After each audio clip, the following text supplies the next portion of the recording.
उहा हिकु शाम हुई जेका सुबुह, मंझंदि, ॿिपहरी, टिपहरी ऐं हर शाम ते हावी हुई।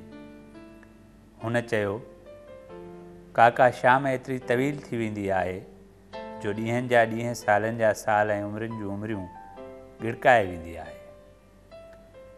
उहा शाम अक्सर सियारे जी छो थींदी आहे?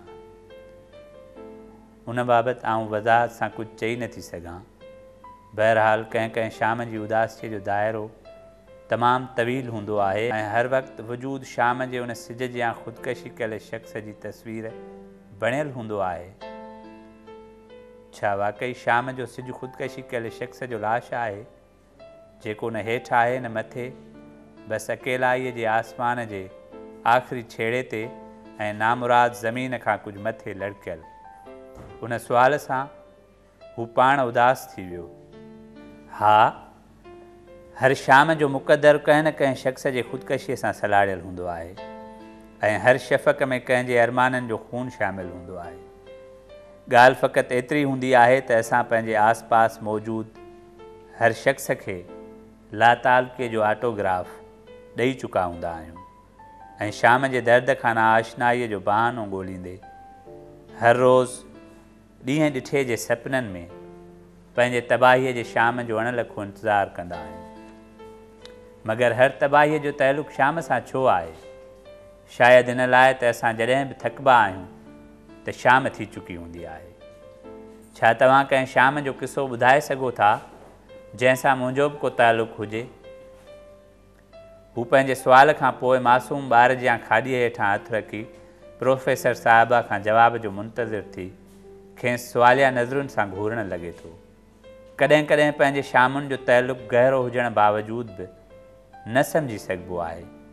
शायदि इन लाइ त उन जी हिकु छेड़े ते यादुनि जा गहरा नासी बादल छायल हूंदा आहिनि। शाम खे घणा छेड़ा हूंदा आहिनि। शाम खे मुहबत वांगुरु ॿ छेड़ा हूंदा आहिनि।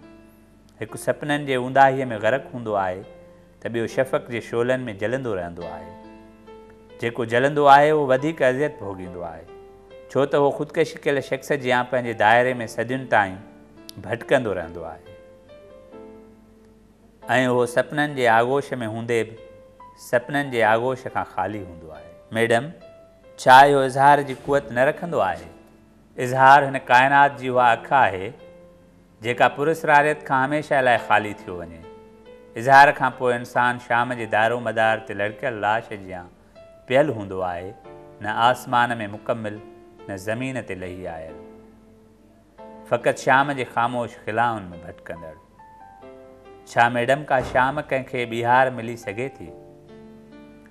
छा मैडम का शाम कंहिंखे ॿीहार मिली सघे थी? इहा वक़्त जी वॾे में वॾी सितम ज़रीफ़ी आहे त का बि गुज़री वियल शाम ॿीहर वापसि न थी सघंदी आहे, बशर्ते कि उहा शाम अव्हां जी जीतियल हुजे। हारियल शाम त हमेशह रहणी हूंदी आहे, जीतियल शाम ॿीहर वापसि कॾहिं बि न थींदी आहे। इहो ई त शाम जो गुरूर आहे। हू कुझु चवणु चाहे थो मगर रोई पए थो ऐं शाम हुनखे परचाइण लाइ तयारु न आहे।